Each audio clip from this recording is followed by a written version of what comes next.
Hello guys, ito nga pala yung sakayan. Pag na kayo bumaba sa Aksawan, dire-diretso yun lang yung daan. Dire-diretso lang kayo guys, dire-diretso lang. Tapos may makikita ka dyan isang building na tindahan ng mga cellphone sa katapat na kalsada.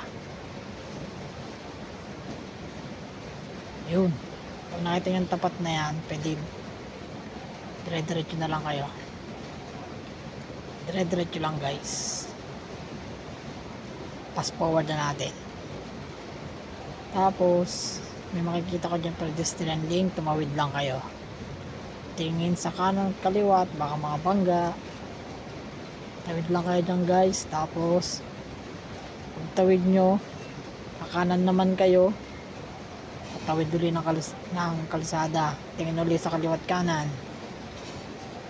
Tapos makikita nyo yung building na yan.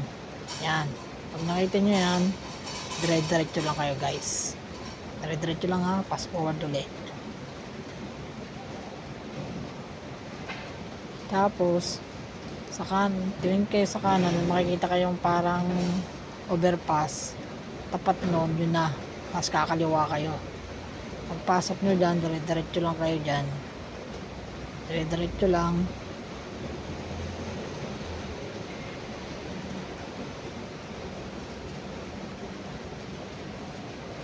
Dire-diretso lang.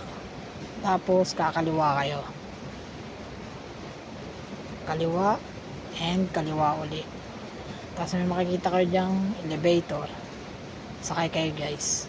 Number 14 muna tayo guys. Yan. Number 14. Sa Always Clean. Ayun ang una natin pupuntahan. Pagbukas, kakaliwa lang kayo guys. Yan, makikita nyo na. Baba nyo sa elevator, kumaliwa kayo. Makikita nyo na yung drop box dyan. Yan, easy, always clean. Galing kaliwa ha. Pag galing kayo, balik yung elevator, sakay uli kayo.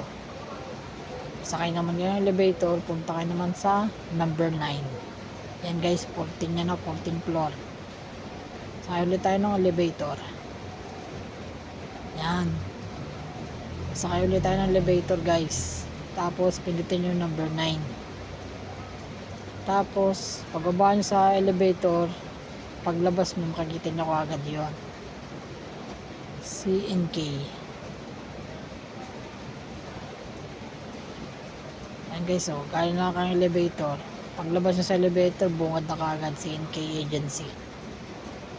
Okay guys, maraming salamat sa mga